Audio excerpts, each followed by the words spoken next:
아멘. 네, 오늘 이 새벽에 하나님께서 우리에게 주시는 말씀은 역대상 29장 20절에서 30절까지의 말씀입니다. 역대상 29장 20절에서 30절까지의 말씀을 제가 봉독해 올립니다. 다윗이 온 회중에게 이르되 너희는 너희 하나님 여호와를 송축하라 하매 회중이 그의 조상들의 하나님 여호와를 송축하고 머리를 숙여 여호와와 왕에게 절하고 이튿날 여호와께 제사를 드리고 또 여호와께 번제를 드리니 수송아지가 1000마리요 순양이 1000마리요 어린 양이 1000마리요 또 그 전제라 온 이스라엘을 위하여 풍성한 제물을 드리고 이날에 무리가 크게 기뻐하여 여호와 앞에서 먹으며 마셨더라. 무리가 다윗의 아들 솔로몬을 다시 왕으로 삼아 기름을 부어 여호와께 돌려 주권자가 되게 하고 사독에게도 기름을 부어 제사장이 되게 하니라. 솔로몬이 여호와께서 주신 왕위에 앉아 아버지 다윗을 이어 왕이 되어 형통하니 온 이스라엘이 그의 명령에 순종하며 모든 방백과 용사와 다윗 왕의 여러 아들들이 솔로몬 왕에게 복종하니 여호와께서 솔로몬을 모든 이스라엘의 목전에서 심히 크게 하시고 또 왕의 위엄을 그에게 주사 그전 이스라엘 모든 왕보다 뛰어나게 하셨더라. 이새의 아들 다윗이 온 이스라엘의 왕이 되어 이스라엘을 다스린 기간은 40년이라. 헤브론에서 7년가 다스렸고 예루살렘에서 33년을 다스렸더라. 그가 나이 많아 늙도록 부하고 존귀를 누리다가 죽음에 그의 아들 솔로몬이 대신하여 왕이 되니라. 다윗 왕의 행적은 처음부터 끝까지 선견자 사무엘의 글과 선지자 나단의 글과 선견자 가세 글에 다 기록되고 또 그의 왕된 일과 그의 권세와 그의 이스라엘과 온 세상 모든 나라의 지난 날의 역사가 다 기록되어 있느니라. 아멘. 네, 우리는 성경을 보면서 수많은 이스라엘의 역사의 이야기들을 볼 수가 있게 됩니다. 아담에서부터 계시록에 있어서 사도 요한까지 우리는 수백, 수천 명의 역사를 성경 속에서 볼 수가 있게 되죠. 오늘 함께 본 본문은 다윗 왕의 마지막 그리고 솔로몬의 처음을 이야기합니다. 다윗 왕은 솔로몬에게 왕위를 계승해주고 인생의 여정을 마무리합니다. 그가 이스라엘을 다스린 기간은 총 40년이라는 세월이죠. 헤브론에서 7년 그리고 예루살렘에서 33년을 다스렸다고 합니다. 적지 않은 세월이죠. 이 적지 않은 세월 동안 성경에는 다 기록되어 있지는 않지만 선견자 사무엘의 글과 선지자 나단 그리고 가세 글에 아마도 조금 더 많은 다윗의 이야기들이 또 기록되어 있을 것입니다. 그것이 지금 어디 있는지 우리는 알 수가 없지만요. 사무엘과 나단과 가세 글이 어디 있는지 우리는 알 수 없지만 그 글들을 제외한다고 해도 우리는 성경 안에서 다윗의 일대기를 바라보면서 다윗이 얼마나 훌륭하고 위대한 인물이었는지 우리는 알 수가 있습니다. 다윗은 여러분들도 아시다시피 현재까지도 이스라엘 역사에 있어서 가장 위대한 왕으로 기록됩니다. 우리나라로 치면 마치 세종대왕 같달까요? 그렇게 역사에 있어서 가장 위대한 왕으로 기록되어지죠. 심지어 다윗이라고 하는 인물은 그가 처음 등장하는 성경의 이름이 무엇입니까? 사무엘상 아닙니까? 그런데 사무엘상, 사무엘하의 내용에서는 사실 그 성경의 제목의 주인인 사무엘보다도 다윗의 내용으로 더 많은 내용을 차지하고 있을 정도로 구약 역사의 다윗은 뺄래야 뺄 수 없는 큰 영향력을 차지한 인물입니다. 저는 이 다윗이란 인물의 기록들을 살펴보면서 그리고 오늘 그의 마지막 기록을 살펴보면서 나라는 인물이 혹시 나라는 사람이 역사책이나 어딘가에 기록되어진다면 나는 어떻게 기록을 남겨지게 될까? 세상의 사람들은 역사는 나를 어떤 사람으로 평가를 할까? 그런 생각을 한번 해봤습니다. 세상이 기억하는 나라는 사람은 누구일까? 누군가는 역사의 길이 남을 훌륭한 인물로 기록되어집니다.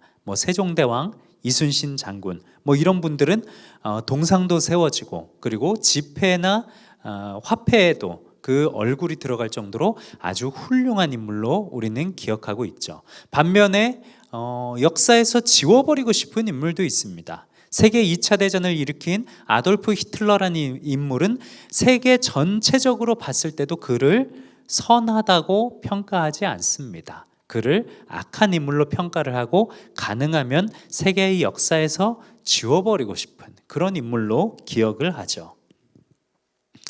오늘 이렇게 다윗에 대해서 봤는데, 성경 안에서도 이 다윗 말고도 수많은 사람들의 기록이 남겨졌는데, 나중에 다윗 이후로 어떻게 됩니까? 남유다와 북이스라엘이 갈라지면서 왕들이 이렇게 기록이 나오는데, 하나님께서 평가를 하실 때 악하다 또 선하다 이렇게 기록되어지는 왕들이 있습니다. 이렇듯 성경에서도 그렇고 세상의 역사 가운데 있어서도 그렇고 많은 사람들에게 평가를 받는 것이죠.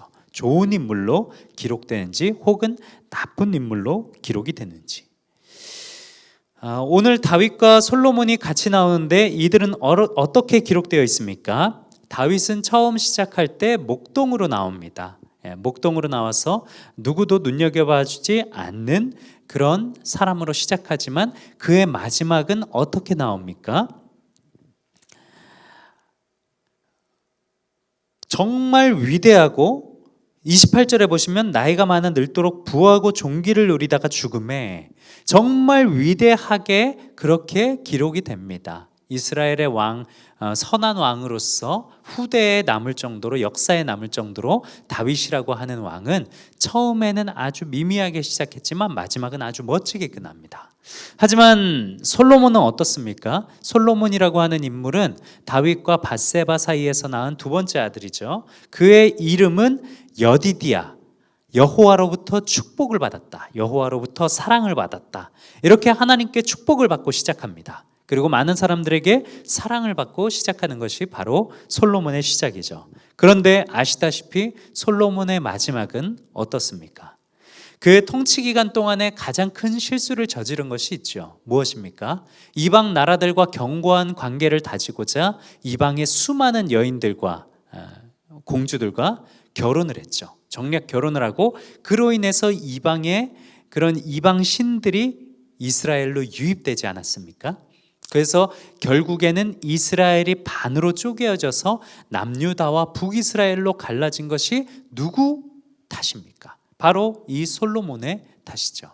그는 비록 여디디야, 여호와로부터 사랑을 받은 존재로 시작되었지만 그 마지막 말년에 있어서는 나라를 반으로 쪼갠 아주 치명적인 그런 과오를 남기고 그는 마지막을 마무리하게 됩니다. 사랑하는 여러분, 우리는 어떻게 시작돼서 어떻게 마무리가 되는 존재일까요?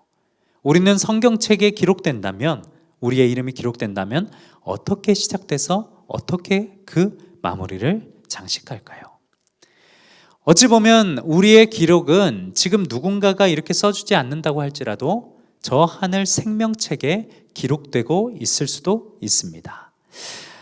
여러분들의 그런 일대기가 오늘 하루가 하늘나라에 있는 생명책에 기록되어지고 있다면 여러분들은 어떻게 살아가셔야 하겠습니까? 나의 행동 하나하나가, 내가 말하는 말 하나하나가, 나의 마음이 담긴 진심 하나하나가 하늘나라 생명책에 기록되어 있다면 우리는 오늘을 어떤 모습으로 살아가야 할까요? 내가 살면서 혹 큰 잘못을 저지르거나 내가 너무 큰 과오가 있어서 하나님을 믿을 자격도 없어, 나는 하늘에 있는 생명책에 저주받은 이름으로 기록될 것 같아, 그래서 하나님을 따르지 않겠다, 이렇게 생각하시는 분들 혹 계시진 않았으면 좋겠습니다. 나의 행동 하나하나가 하늘나라에 기록되어질 때 나는 이미 너무 큰 잘못을 저질러서 용서받을 가치가 없다, 그렇게 생각하시는 분들이 계실 수도 있어요. 그런데 다윗이란 인물을 생각하면은 우리에겐 희망이 있습니다. 다윗이란 인물은 어떻습니까? 자신의 충실한 장군인 우리아의 아내 밧세바가 목욕하는 모습을 보고 그 밧세바를 차지하기 위해서 우리아를 어떻게 합니까? 암몬과의 전쟁에 선두로 내보내서 그를 죽이도록 살인 교사를 하지 않았습니까? 다윗도 이렇게 크고 큰 잘못을 했지만 결국에는 하나님으로부터 좋은 왕이라 평가받지 않았습니까? 그런데 이 다윗이라는 사람을 살펴보면 그가 그렇게 큰 잘못을 했으면서도 결국에 하나님한테 좋은 평가를 받은 이유는 그가 잘못을 저질렀을 때 나단 선지자가 와서 그를 책망합니다. 꾸짖고. 그때 다윗의 행동이 어땠습니까? 왕이라는 그런 권력으로 선견자 나단을 꾸짖고 내쫓고 한 것이 아니라 국가의 최상급에 있는 권력자였지만 하나님 앞에 철저하게 엎드렸습니다. 자신이 지은 죄를 철저하게 회개하였습니다. 그렇게 하나님 앞에 선한 모습으로 살아가려 했습니다. 반면에 솔로몬은 어땠습니까? 하나님께서 이방 신들을 내쫓고 돌아오라 하였지만 결국엔 하나님의 품으로 돌아가지 않았다고 성경에서는 기록하고 있습니다. 하나님의 곁을 떠났다고 나오죠. 마지막에 이르는 때까지 하나님께 회개하는 모습이 아닌 자신이 원하는 그런 길로 간 솔로몬. 그렇기 때문에 다윗과 솔로몬은 하나님으로부터 평가가 갈리는 것입니다. 사랑하는 여러분, 우리가 생전에 지금 살면서 어떤 행동을 하고 있는지 때로는 잘못할 때도 많겠죠. 나 자신이 양심에 찔리는 일들을 할 때도 많겠죠. 우리 그럴 때마다 하나님 앞에 철저하게 회개하십시다. 그리고 돌아서십시다. 회개라는 것은 내가 말로만 잘못했다고 하는 것이 아니라 나의 행동이 전체적으로 바뀌는 것을 뜻합니다. 사도 바울처럼요. 사도 바울은 다메섹에서 예수님을 만나기 전까지는 예수님을 믿는 사람들을 가두고 죽이는 일들을 하였습니다. 하지만 예수님을 만나자 어떻게 됐습니까? 그가 하는 모든 행동이 180도 바뀌었습니다. 사람을 죽이는 일에서 사람을 살리는 일을 하는 사람이 되었습니다. 사랑하는 여러분, 우리가 하나님 앞에 죄를 지었다고 해도 하나님 앞에 다시 한번 회개하고 뉘우치고 돌아선다면 우리의 나중에 마지막은 하늘나라의 생명책에 다윗처럼 아름답게 기록될 줄로 믿습니다. 여러분, 저도 여러분도 언젠가는 이 땅에서의 생명이 다하고 저 하늘나라로 가게 될 것입니다. 지금 우리는 우리의 행적이 하늘나라 생명책에 어떻게 기록되는지 우리는 알지 못합니다. 하지만 하나님께서는 아시겠죠. 우리 이런 하나님 앞에 오늘도 다윗처럼 정말 철저하게 내가 주님만을 섬기고 잘못한 것이 있으면 하나님 앞에 철저하게 회개하고 그렇게 하나님 중심으로 살아가시는 여러분들 되시기를 축복합니다. 그래서 우리의 평가가, 하늘로부터의 평가가 아름답게 다윗처럼 그렇게 잘 마무리되어지는 여러분들 한 분 한 분 다 되시기를 예수님의 이름으로 축원합니다. 기도하겠습니다. 사랑과 은혜가 참으로 많으신 하나님 감사드립니다. 오늘 본문의 다윗을 보면서 그가 생전에는 잘못도 저질렀고 어려움도 많이 있었지만 결국에는 하나님께서 좋은 평가를 해주신 것으로 기억합니다. 우리도 살아가는 하루하루 날 동안 하나님 앞에 정직하고 온전하게 살아가며 다윗처럼 아름답게 평가되어지는 그런 인생들 될 수 있도록 축복하여 주시옵소서. 감사드리오며 예수님의 이름으로 기도하옵나이다. 아멘.